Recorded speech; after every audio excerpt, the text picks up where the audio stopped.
ভাবিক নিয়ে যেমন উধাও, শালিক নিয়ে দুলে ভাই নাই, মামিক নিয়ে ভাগ্নে নাই, শালিক নিয়ে ভাতিজা আছে না সমাজে, এগুলো ঘটতেছে না?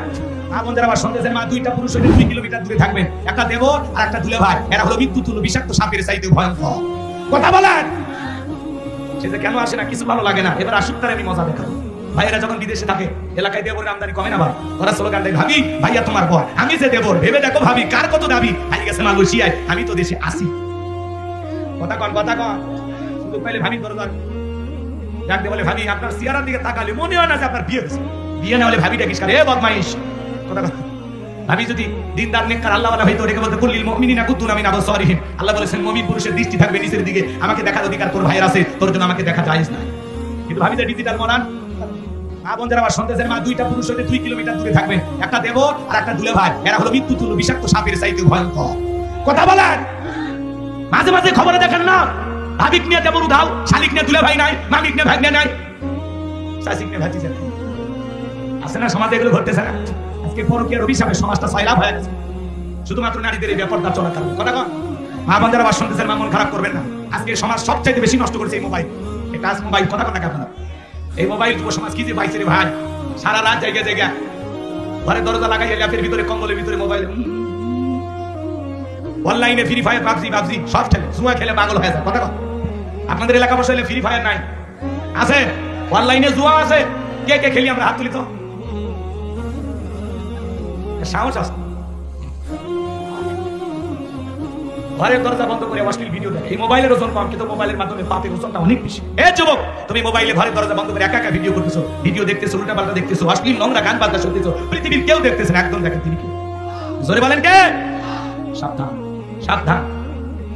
অভিভাবক যারা আছেন বিয়ের আগে ছেলে মেয়ের হাতে মোবাইল দিবেন না। বিয়ের আগে এই মোবাইল আপনার সন্তানের চরিত্র নষ্ট করবে, আপনার মেয়েকে ধ্বংস করবে। কথা বল, দেশে মোবাইল আইছে, চিঠি বন্ধ হয়ে আছে, দিওয়ানা বানাইছে, ভোলা মাইয়ার মনের কথা হাসে বাতাসে। ও দেখো পোলা পানের মন বাদা ফেসবুকে এখন, মোবাইলে চ্যাটিং কইরা কাটায় সারাক্ষণ। এই মোবাইল পাইয়া দেখো মদনের মাইয়া, এই মোবাইল পাইয়া দেখো মদনের মাইয়া কি কাণ্ড ঘটাইছে। স্বামীর সংসার রাইখা নাকি পালাইয়া গেছে, সে যে স্বামীর সন্তান রাইখা নাকি পালাইয়া গেছে। 2 বাচ্চার মা 4 বাচ্চার মেয়া পরকীয়া প্রেম করে স্বামীর সন্তান থুইয়া পালিয়ে যায় আর একটা পুরুষের হাত ধরে। কেমনে পারলি রে পাশানি ডাইনি ছলনাময়ী বিশ্বাসঘাতক নারী? আমার স্বামী ভালো না, তোর স্বামী কি ফিরাউনের চেয়েও খারাপ? ফিরাউনের সংসার কইরা আসিয়া জান্নাত দেখতে দেখতে মারা যায়, স্বামী খারাপ না? কেমনে পারো? 2 বাচ্চার মা আজকে বাড়ি হলো লক্ষ্মীপুর, চলে আসছে জয়পুরে। আসে মা তোমার বাড়ি লক্ষ্মীপুর, তো তুমি এই জায়গায় বলটু কি করছো? কারণ বিবেকে মানে আমার সাথে প্রেম ভালোবাসা মোবাইলের সম্পর্ক, আমরা একাধিকবার হোটেলে কি করছি, তো এখন কি আমি এই ছেলেকে বিবাহ করতেছি, তো তোমার বিয়ে হয়নি বলে হয়েছে, স্বামী কয় ডিভোর্স দিচ্ছে, বাচ্চা কাচ্চা দুটো, তোমার তুমি ছেলেকে বিয়ে করবো বলে না, ওই স্বামীর চেয়ে বেশি ভালোবাসে। কথা বলে যেই নারী এই কথা বলতে পারে, লজ্জা শরম আছে? স্বামীকে ডিভোর্স দিয়ে 2টা বাচ্চা রেখে আরেকটা ছেলে হাত দিতে আসছে। তুমি নারী জাতির কলঙ্ক। তোমার মতো নারীদের কারণে আজকে নারী জাতি অপমানিত, লাঞ্ছিত, বঞ্চিত, পদদলিত। কথা বলে ঠিক কিনা? এই দোষ কি খালি নারী না পুরুষের আছে? এক হাতে তালি বাজো। এই যুবক, তুমি কেমনে পারলে একটা বিবাহিত নারী 2টা 3টা বাচ্চা কাচ্চা আছে তার দিকে নজর দিতে কেমনে পারলে? তোমার বোনের সাথে যদি এমনটা কেউ করে, তোমার মায়ের সাথে যদি, তোমার ফুফু খালার সাথে যদি কেউ এমনটা করে, তুমি কি করবে? যুবক, তোদের পায়ে হাত দেবো, খবরটা খবরটা খবরটা। বিয়ের আগে কোনো অবৈধ প্রেম ভালোবাসা করা যাবে?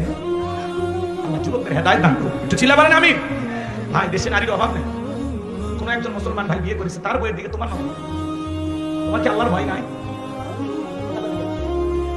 কথা বলে আল্লাহ যেন আমাদের হেদায়েত দান করেন। জীবনে জিনা করেছি, গুনাহ করেছি, অপরাধ করেছি, অন্যায় করেছি, মিথ্যা করেছি, মিথ্যা কথা বলেছি, নামাজ কাজা করেছি, আসুন মাপ চাই, তওবা করে ফিরে আসি। আল্লাহ হেদায়েত দান করেন। জোরে বলেন আমিন। ওদেশে টিকটক আসিয়া সবাইকে আলো ভাসিয়া, টিকটক বোঝেন না? ছোট ছোট বাচ্চারা টিকটক ভিডিও করে। সেদিন এক বাচ্চা দেখে টিকটকে হাত তুলে বলতে, আল্লাহ আমারে 10 লাখ টাকা দাও, এখান থেকে 5 লাখ টাকা আমি তোমার রাস্তায় দান। বউ হলো পার্সোনাল জিনিস, পাবলিসিটি করা জিনিস। আমার বউয়ের ছবি ফেসবুকে থাকবে, আমার বউ টিকটক ভিডিও কইরা সেলিব্রিটি হয়, আর তুমি মফিজ বইয়ের ভ্যানিটি ব্যাগ ধরে ঘোরো। হ্যাঁ, এ কথা কয় না কেন? তোমরা ভালো হয়ে যাও। অনেক কথা বলার ছিল, আমি ঠিক যাবো না। আল্লাহ যেন যুব সমাজকে হেদায়েত দান করেন। এটা জোরে বলেন আমিন। আরেকটু জোরে বলেন আমিন। ওদেশে টিকটক আসিয়া সব গেল ভাসিয়া, সিদ্দিক সোরা নায়ক হইছে আইডি খুলিয়া। এই মোবাইলে হাই কি জাদু আছে ভাই, পোলা পারে বুঝাছে, পড়ালেখা তুইলা রাখছে সপ্তম আকাশে। কথা বলেন ঠিক কিনা? এজন্য বাজান, ও বাজান, বিয়ের আগে ছেলে মেয়ের হাতে মোবাইল দিবা না। তোমরা যে কয়েকজন যুবক আছো এখনো বিয়ে করনি, হাতটা তুলে কি বলতে পারবা, হুজুর ওয়াদা দিলাম মা বাবার পছন্দ ছাড়া আমি বিবাহ করব না, বিয়ের আগে অবৈধ প্রেম ভালোবাসা করব না, পরকীয়া প্রেম করব না, কোন নারীর দিকে তাকাবো না। কোন কোন যুবক আছো হাতটা তুলে আল্লাহকে দেখাও, যারা বিয়ে করনি হাত তোলো, হাত তোলো, ওয়াদা দাও মা বাবার পছন্দের মেয়েকে বিবাহ করবা। মনে থাকবে তো ইনশাআল্লাহ? মনে থাকবে তো ইনশাআল্লাহ? আল্লাহ যুবকদের হেদায়েত দান করুন। বলুন আমি। ওয়ালিদ বিন মুগিরার মা বলতেছে, বাবা রে, তোর বাবা ব্যবসা বাণিজ্যের কাজে এতটাই ব্যস্ত থাকতো, তোর বাবার টাকা শ্রেণী ব্যবসা শ্রেণী তোর মায়ের মন বোঝে না। বাড়ির আশেপাশে তোর চাচা ঘুরঘুর করতেছিল, তার দিয়ে ভালোবাসা বিনিময় করেছিলাম, তার ফলে তোর জন্ম হয়েছে। নবী যে তত্ত্ব দিয়েছে 100% সত্য। তোর বাপ তোকে জন্ম দেয় নাই, জন্ম দিয়েছে তোর চাচায়। ভালো করে বুঝে নেবেন। বিশ্ব নবীকে গালি দিয়েছিল যারা, অবৈধ যারা সন্তান তারা। ফ্রান্সের লোকেরা কেন নবীর খাতুন প্রদর্শন করে, মাঝে মাঝে কেন গালি দেয়? পৃথিবীর 228টা রাষ্ট্র নিয়ে গবেষণা করা হলো, ফ্রান্সের মহিলারা বিয়ের আগে বাচ্চা জন্ম দেয়। বিয়ের আগে যদি কোনো মহিলার বাচ্চা হয়, এটা বৈধ না বৈধ, হালাল জাদা নাকি জাদা? এই জন্য মনে রাখবেন বাজান, ভারতের যে কুলাঙ্গার গালি দিয়েছে ওইটা অবৈধ যারা সন্তান, নবীকে গালি দিবে যারা, অবৈধ মায়ের, অবৈধ বাপের, অবৈধ সন্তান তারা। ওদের জন্মে ঠিক নাই। তুমি আমারে গালি দাও, মাইনে নেবো, মারে গালি দাও মাইনে নেবো, আমার বাপকে গালি দাও মাইনে নেবো, আমার দলকে গালি দাও মাইনে নেবো। কিন্তু বিশ্বনবী আমাদের কলিজার টুকরা নবী, নবীকে গালি দেবে যারা, ওই নাস্তিক বেঈমানকে ধইরা, বিশ্বনবীকে যে কুরুচিপূর্ণ বাজে মন্তব্য করবে, ওই বেঈমানকে ধইরা ওর বুকের উপরে চইরা জিহ্বা টান দিয়ে ছিঁড়ে কুকুরকে খাওয়াই দেব। নবীজির অপমান মেনে নেওয়া হবে না, হবে না। নবীর জন্য কারা কারা জীবন দিতে প্রস্তুত, হাত তুলে দেখাও। লিল্লাহি তাকবীর। হাত নামা। আমার মা বোনেরা বসে আছেন, মা 4টা আমল করবেন। 1 নাম্বার 5 ওয়াক্ত সালাত, 2 নাম্বার রমজান মাসে রোজা, 3 নাম্বার স্বামীর খেদমত, 4 নাম্বার ফরজ পর্দা। এই 4টা আমল মা বোনেরা যদি সঠিকভাবে করে, আল্লাহ তাআলা মা বোনদের জন্য 8টা জান্নাতের দরজা খুলে দিবেন। চিল্লায় বলুন সুবহানাল্লাহ। আল্লাহ আমার মা বোনদের আমল করার তৌফিক দান করুন। যারা চলে যাচ্ছেন, যদি পারেন গাড়ি থেকে বইটা সংগ্রহ করবেন। সকলের জন্য দোয়া ভালোবাসা রইল। যুবকেরা প্রথম শুরু করেছে, আল্লাহ পাক যেন কাল কিয়ামত পর্যন্ত মাহফিল চালু রাখেন। বক্তা শ্রোতা সবাইকে সূরা কাউসার থেকে আমি বর্তমান প্রেক্ষাপটকে সামনে রেখে যতটুকু আলোচনা করেছি, আমাদের সবাইকে আল্লাহ পাক যেন এই কথাগুলোর উপরে আমল করার তৌফিক দান করেন। ওয়া আখিরি দাওয়ানা আলহামদুলিল্লাহি রাব্বিল আলামিন। সকলে দরুদ ইব্রাহিম। তার সিয়ার থেকে নামা সহজ, কিন্তু এই সিয়ারে ওঠা কঠিন। আর আমরাও আগামীতে সিদ্ধান্ত নেব, আর যাই হোক কোন নারীকে এই দেশের প্রধানমন্ত্রী বানাবো না। আগামীতে পুরুষ হবে আমাদের প্রধানমন্ত্রী। কারা কারা চান হাত তুলে দেখাও। লিল্লাহি তাকবীর। হাত নামা। নারীদের দেখার দিন শেষ। আগামীতে পুরুষের বাংলাদেশ। পুরুষ হবে আমাদের অভিভাবক। আমেরিকা তাদের 47তম প্রেসিডেন্ট ডোনাল্ড ট্রাম্পকে বানাইছেন। আমেরিকার ইতিহাসে আজ পর্যন্ত কোন নারীকে তারা প্রেসিডেন্ট বানায়নি। আমরাও সিদ্ধান্ত নেব, আগামীতে আর যাই হোক কোন নারীকে আমরা ক্ষমতা মাথায় যেন থাকে। এই জন্য বলতে চাচ্ছিলাম, যারা জুলুম করেছিল আজকে তারা পরাজিত। কথা বলেন, কথা বলেন, কথা বলেন। উনি বড় বড় কথা বলতেন, আজকে আছে, আজকে আছে কি দাম্ভিকতা, কি অহংকার। এই দেশ থেকে পালিয়ে গেলেন আমাদেরকে রেখে, নিজের জীবনের মায়া করলেন। কিন্তু এই দেশের কোটি কোটি তার অনুসারী, তাদের মায়া মহব্বত তার কলিজায় ছিল। যে মা সন্তানকে ফেলায় পালিয়ে যায়, ওটা কি মা? এই কথা বলেন না, ঠিকই নেত্রী না, ভাগী নেত্রী না। এই সমাজের যারা নেতৃত্ব দিবে, যারা জনগণের ভালোবাসায় পাশে থাকবে, কখনো পালাবে না, হারাবে না, এমন নেতা সমাজে দরকার আছে না? না, বারবার আমরা বলেছিলাম, কিন্তু আমাদের কথা কেউ শুনেনি। কি হলো জীবনের পরিণতি? নিজের দেশে থাকার ভাগ্য আপনার হলো না। এভাবে চলে যাবেন আমরা কখনো ভাবিনি। কথা বলেন ঠিক না? এগুলো আল্লাহর খেলা। অনেকে বোঝে না, নানান মন্তব্য করে। এগুলো বললেন না, এগুলো বললে কষ্ট হয়। হ্যাঁ, কষ্ট হয়। মাঝে মাঝে কল রেকর্ড ফাঁস হয়, ওনার বলে আমি আসবো। আমরা বলি আপনি আসেন। এই দেশ আপনার বাবা, এই দেশ আপনার স্বামী। কতদিন মহিলা মানুষ বাইরে থাকেন, আপনি আসেন। কথা কান, কথা কান। বুবু আইবা, তুমি আইবা গো, সেই দিন আইসা বুবু ক্ষমতা পাইবা না। ও বুবু আইবা, তুমি আইবা গো, সেই দিন আইসা বুবু ক্ষমতা পাইবা না। খজনাই বহু কাদের কাকা, অবস্থা খারাপ করবে বাবার। হাউন আঙ্কেল এখন সামনে আসে না। নেহাতা কর্মী সব জেলের ভিতর, আমি আসি ডরের ওপর। কখন জানি আসে গ্রেফতারি পরোয়ানা। বুবু আইবা, তুমি আইবা গো, সেই দিন আইসা বুবু চিয়ার পাইবা না। 16 বছর কেমন কাটলো দেখলেন না? ঘর জমাইছিলাম। এই কিছু বলা যাইতো? কথা বলার আগে নারী নির্যাতনের মামলা দিয়ে জেলে ঢুকাইতো। অপরাধ করতো ওরা, আর নারী নির্যাতনের মিথ্যা মামলা খাইতাম আমরা। কথা ঠিক কিনা? রাগ করেন, নারীদের কিছু বলা যায় না। ওই উপরে নারী ক্ষমতায়, এর ভাবনা। কথা কয় না, রাগ করেন। চলেন সামনের দিকে যাই, মন খারাপ করবেন না। নারীদের রাগ বেশি, জেদ বেশি। দেখেন না মাঝে মাঝে স্বামীর সাথে ঝগড়া করিয়া হাড়ি পাতিল ভাগে ফেলে দেয়, স্বামী তুলে আসার মারে। ঘরে যদি এই অশান্তি করে, ওরা যদি দেশের রাষ্ট্রীয় ক্ষমতায় বসে, ওই জায়গাতে অশান্তি সৃষ্টি।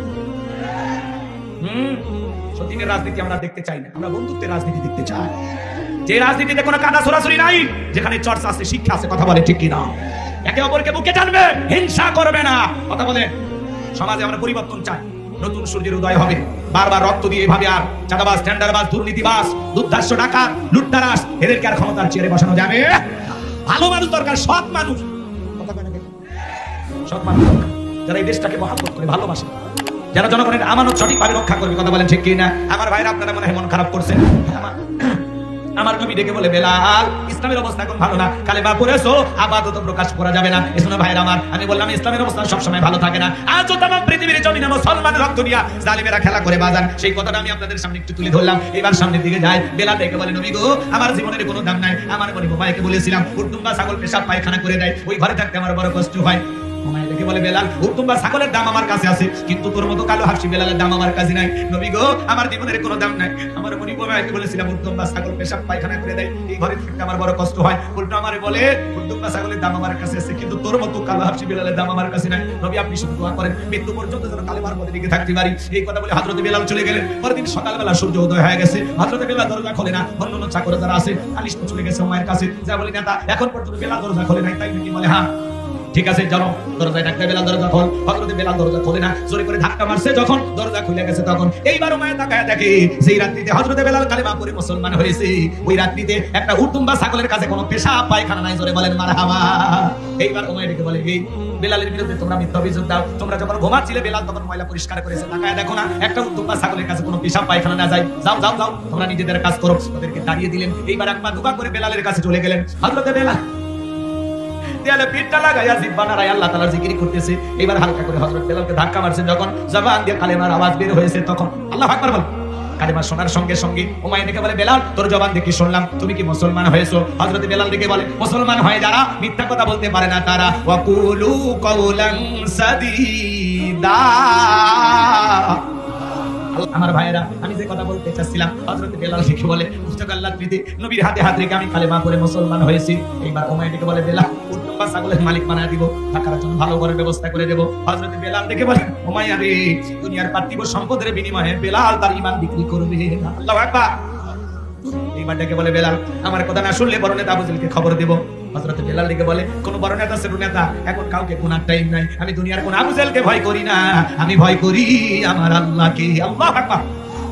এইবার উমাইয়া দৌড়ে চলে গেল আবু জেলের বাড়িতে, যা বলে, নেতা, সংবাদ খুব খারাপ। কি হয়েছে? বলে, আমার বাড়ি কি দাস বেলাল কালেমা পড়ে মুসলমান হয়েছে, তাই নাকি? বলে, হ্যাঁ ঠিক আছে, যাও, আমি আসতেছি। আবু জেলের একটা বিশেষ বাহিনী ছিল, যাদের কাজ হলো মুসলমানদের উপর নির্যাতন, জুলুমের স্টিমরোলার চালানো। আজও পৃথিবীর জমিনে তাকায় দেখবেন, জালেমদের বিশেষ বাহিনী থাকে, তাদের কাজ হলো টুপিওয়ালা, দাড়িওয়ালা, ঈমানদার আলেম ওলামাদের উপর নির্যাতন, জুলুম চালানো। কথা বলেন ঠিক কিনা? বিশেষ বাহিনী উমাইয়ার বাড়িতে হাজির হয়ে গেল। বেলালকে ডেকে বলে, বেলাল, এইদিকে আয়, আমি তোরে পার্সোনাল ভাবে মহব্বত করি রে বেলাল। এসব কি শুনছি, তুমি নাকি মুসলমান হয়েছো, এখনো সময় আছে, আব্দুল্লাহর বেটা মুহাম্মদ সাল্লাল্লাহু আলাইহি সাল্লামের ধর্ম ত্যাগ করো। হযরত বেলাল ডেকে বলে, আব্দুল্লাহ রে, আমার পক্ষে বিশ্ব নবীর কালেমা ছাড়া সম্ভব নয়। এইবার আবু জেল ডেকে বলে, বেলাল, উটুম্বা ছাগলের মালিক বানায় দেব, ভালো থাকার ঘরের ব্যবস্থা করে দেব, ব্যবসা বাণিজ্য যদি করতে চাও দিরহাম টাকা পয়সা যা লাগে দেব। বেলাল, চতুর্থ অপশন, তুমি যা চাইবা আমরা তোমাকে তাই দেব, তুমি চাইতে দেরি, আমরা দিতে দেরি করব না। এত বড় বিশাল লোভনীয় প্রস্তাব হযরত বেলালকে দেওয়া হলো। হযরত বেলাল ডেকে বলে, আবু জেল রে, দুনিয়ার সব সম্পদ যদি আমি বেলালকে দিতে চাও, দুনিয়ার সব সম্পদ ছাড়তে রাজি, কিন্তু বিশ্ব নবীর কালেমা ছাড়তে রাজি নাই। বলুন আল্লাহু আকবার। বেলালের মতো যারা খাঁটি ইমানদারদেরকে টাকা দিয়ে কেনা যায় না, কিন্তু মুনাফিক মার্কা মুসলমান যারা টাকার কাছে বিক্রি হয়, তারা টাকা যেই দিকে ওদের ফতুয়া সেই দিকে, টাকার জোরে ওদের ফতুয়া করে। টাকা পাইলে বৈধকে অবৈধ বলে ফতুয়া দেয়, অবৈধকে বৈধ বলে ফতুয়া দেয়, বৈধকে অবৈধ বলে ফতুয়া দেয়। টাকা যেই দিকে ফতুয়া সেই দিকে। টাকা পাইলে বাতিলের পাঁচাটা গোলাম হয়, এক প্যাকেট বিরিয়ানি পাইলে কয়, ম্যাডাম আপনি যান না। টাকা পাইলে এমনি উদাহরণ রাখবেন করে বুক তালাক দিছে, মাথা ঠান্ডা আছে কিছুক্ষণ, বলেন হুজুর রাগ মাথা তো শুরু, দুটো বাচ্চার কান্না সত্যি হচ্ছে না, মুখ ফসকে বলে ফেলে দিছে, 1 2 3 হুজুর আরেকবার, হুজুর কেন হাত দেওয়া এমনি বলতেছে, রাগ করে না। তালাকের মাসালা খুব কঠিন, বিয়ে করা যেমন সহজ, তালাক দেওয়া তেমনি সহজ। কথা কয় এই জন্য যুবকদেরকে বলবো, বিয়ে করার আগে তালাকের ফতোয়া, তালাকের মাসালাগুলো আগে জানবা, তারপরে বিয়ে করবে। শোনো শোনো, তাছাড়া অঘটন ঘটে যাবে। তোর মাথা গরম হয়ে বউ তালাক দিবে মন চায়, মাথা গরম হয় 7 দিন পানি ডুবে থাক, মাথা গরম হয় 7 দিন জঙ্গলে বসে থাক। তোর মাথা এত গরম, 2 মাসের বাড়িতে আসিস না, যা মাথা ঠান্ডা হলে আসিস। মাথা গরম হয় খালি 1 তালাক 2 তালাক, তোর মা বোন সব তালাক। বদমাইশ। রাগ করছেন আপনারা? এবার হুজুরের হাতে কিছু টাকা দিয়েছে, হুজুর যখন টাকার গন্ধ পাইছে তখন বলে, আসলে মানুষ মাত্রই তো ভুল হয়, সমস্যা নাই, তওবা করে আরেকবার রিস্ক। কথা নাই, ওদের হাতে কি টাকার জন্য ফোন করে দিয়ে দিচ্ছে, অবৈধকে বৈধ বলে চালিয়ে দিচ্ছে, বৈধকে অবৈধ বলে চালিয়ে দিচ্ছে, টাকার কারণে বিক্রি হয়ে যাচ্ছে ফতুয়া। কথা বলে ঠিকই না?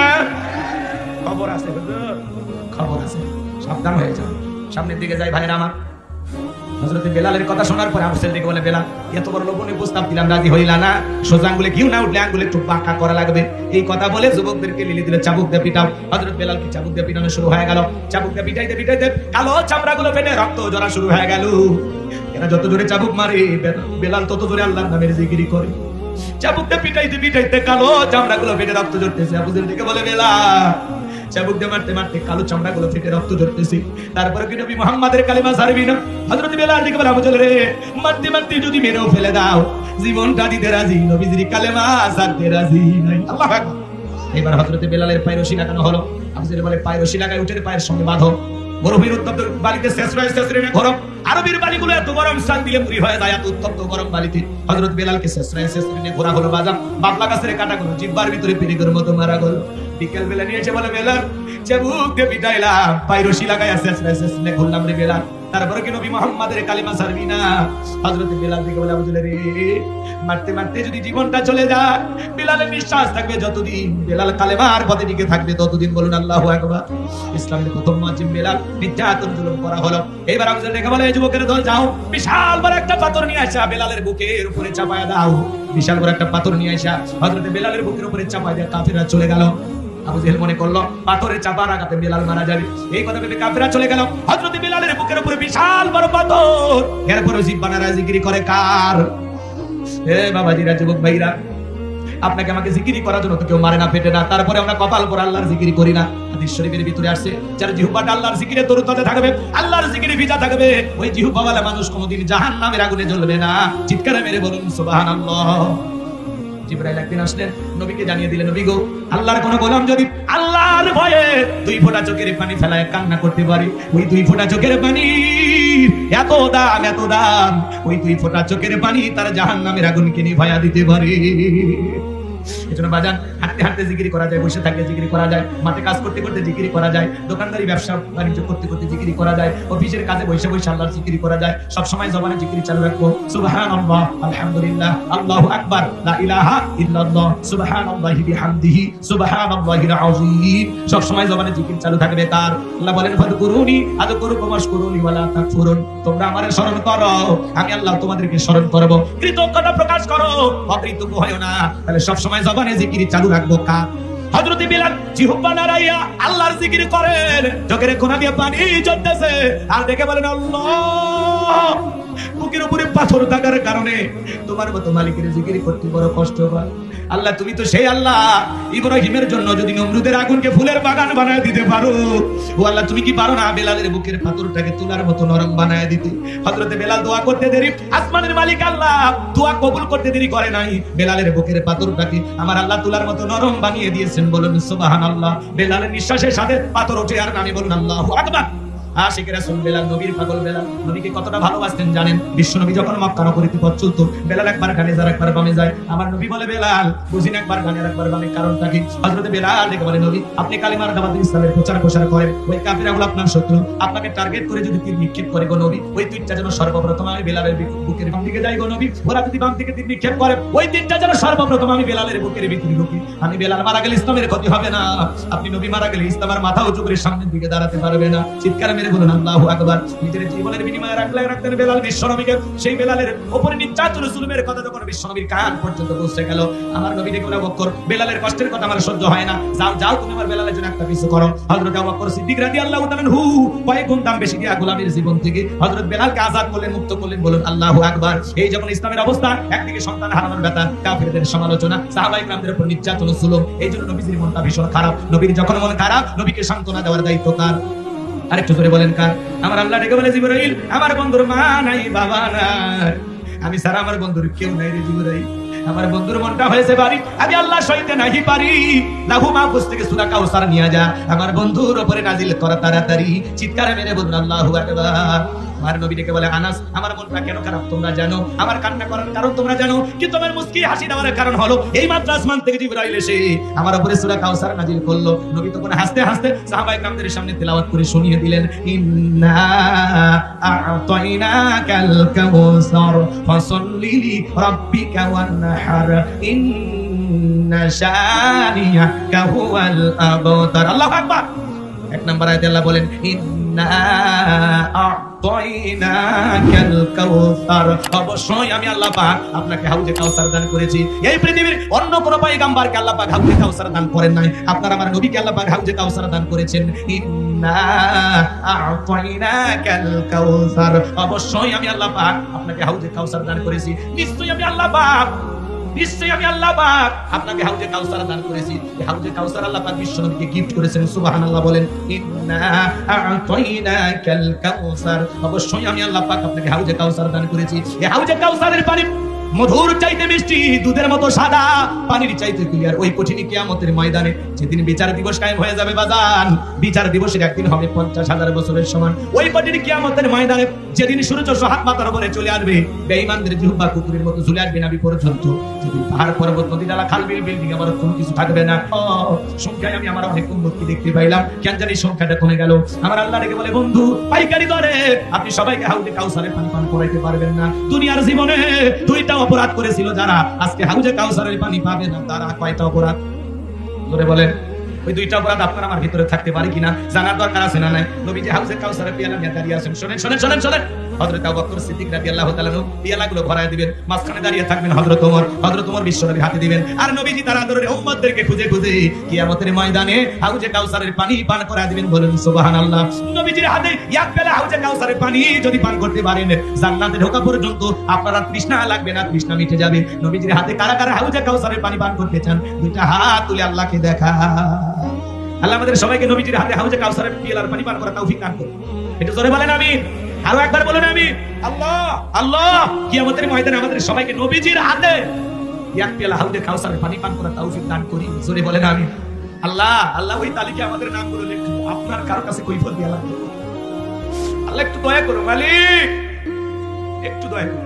নবীজি হাউজে কাউসারের পিয়ালা নিয়ে দাঁড়িয়ে থাকবেন, নবীকে দেখা হবে, আবার রাসূলের হাতে হাউজে কাউসারের পানি পান করা হবে। সুবহানাল্লাহ সুবহানাল্লাহ।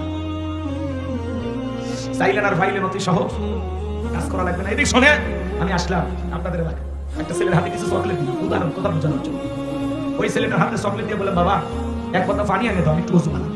ওই ছেলেটা চকলেট পাই মারছে, দৌড়ে দিকে মাঝখানে আসার খাইয়ে পুড়ে গেছে, হাঁটুটা সিলে গেছে, রক্ত বের গেছে, চামড়া সিলে গেছে। চকলেট থাকার কারণে উঠে দাঁড়াইছে, বদনা ভরিয়ে পানি নিয়ে আমার সামনে আছে। আমি তখন বললাম, বাবা এই পানিটা দিকে তোমার কষ্ট হয়েছে, মাঝখানে আসার খাইয়ে পুড়ে গেছে, হাতে ব্যথা হয়েছে, রক্ত মনে পড়ছে। কি বাবা কষ্ট পাওনি তুমি? ওই ছেলেটা চকলেট থাকার কারণে বলতেছে, আমি এরকম কত করে যাই, আমার কিছুই হয় না। আর ওই চকলেটের খুশির কারণে এই ব্যথা আমার কাছে ব্যথা মনে হচ্ছে। কিয়ামতের কঠিন দিনে বিশ্ব নবীর হাতে হাউজে কাউসারের পানি তরতিরে ভাগ্যে নসিবে যদি জুটে যা, আর আল্লাহর আরশের নিচে ছায়া যদি ভাগ্যে জুটে যা, কিয়ামতের কঠিন দিন আপনার কাছে কঠিন মনে হবে না, আল্লাহ সহজ করে দিবেন। বলেন সুবহানাল্লাহ। একটু চিল্লায় বলেন সুবহানাল্লাহ। এবার শুনেন, পানি চাইলেন আর পাইলেন হতে সহজ, একটু কষ্ট করবেন। ঠান্ডা পানি দিয়ে ওযু বানায় নামাজ পড়বেন। আপনি হঠাৎ করে নামাজ ধরেছেন, পুরাতন মুসল্লি যারা নিয়মিত নামাজ পড়ে এরা আপনার দিকে ঠাট্টা বিদ্রুপ, আজকে সূর্য কোন দিকে উঠছে, উত্তর পাড়ার বাসা দিকে মসজিদ, নামাজ পড়বি না 2 দিন পর ছাড়িয়ে দিবি, এরকম বলে কিনা ভাই? এরকম ঠাট্টা বিদ্রুপ করা যাবে না, সমালোচনা করা যাবে না। আপনি দাওয়াত দিয়ে তো 5 জনকে মসজিদে আনতে পারেন না, তাহলে এই লোকটা নিয়ে কেন সমালোচনা করতেছেন? ও 2 দিন পড়বি না 2 উত্তর পড়বি, এটা ওর ব্যাপার। আপনি কেন বলতেছেন 2 দিন পরে আবার ছাড়িয়ে দিবি না? তো দেখি তো নামাজ কয়দিন থাকে। আপনি কি মসজিদে সিসি ক্যামেরা কে ঢোকে কে বের হয় আপনি খবর রাখেন? ভালো হয়েছে মুরব্বি মুরব্বি মুরব্বি, ভালো হয়েছে। সমালোচনা না। কেউ মসজিদে হঠাৎ করে নামাজ পড়তে আসছে, দোয়া করেন যে ভাইয়া বা ভাতিজা তুমি মসজিদে আসছো, দেখে দিলটা ভরে গেছে, আল্লাহর কাছে দোয়া করি আল্লাহ যেন মৃত্যু পর্যন্ত তোমাকে মসজিদে এসে সিজদা দেওয়া তৌফিক দান করেন। কথা বলে ঠিক কিনা? দোয়া করেন, বুকে টানেন, নামাজ শেষে করে নিয়ে এক কাপ চা খান, কথা কন। যুবক বয়সে একটু দাঁড়িয়ে রাখছি, হ্যাঁ এই বয়সে বুড়ের ভাব ধরুন, কথা কেনা দেন বলে না? যুবক বয়সে একটু দাঁড়িয়ে রেখে মুরগি ঘুরতে গেছে, ভাবিয়ে আসসালামু আলাইকুম, সাথে সাথে খবর কি? বাড়িতে এসে বউ দেখতে পারে না, তোমার সাথে বাইরে যাওয়া না, কে আমার দেখ ভাবিয়া তোমার লাগে শশা। যেই বউ নবীর সুন্নাহ দাড়িকে মহব্বত করে না, ওই বউ আপনাকে 100% ভালোবাসা দিতে পারে না। কথা বলেন ঠিক কিনা? দাড়ি আমরা মদিনাওয়ালাকে ভালোবাসে রাখছি, তুমি খোলা যায়, জুব্বা খোলা যায়, দাড়ি এমন একটা সুন্নাহ 24টা ঘন্টায় লেগে থাকে, কথা কম। দাড়ি পুরুষের সৌন্দর্য, করতেছে দাড়িওয়ালা পুরুষের কি গুণ, তুমি কেমনে বুঝবা? দাড়ি রাখবেন, খবরদার দাড়ি কাটতে আপনার মায়া লাগে না? 50-60 বছর বয়স হয়ে গেছে, সেলুনে যাকে মেরে দিতে চাচা চামড়া জড়িয়ে গেছে, আর ঠিক মতো পারা যায় না, আপনি রাখে দেন, তাই না?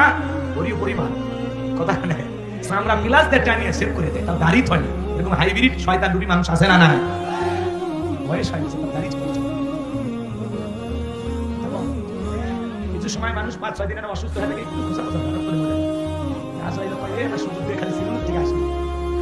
কথা কা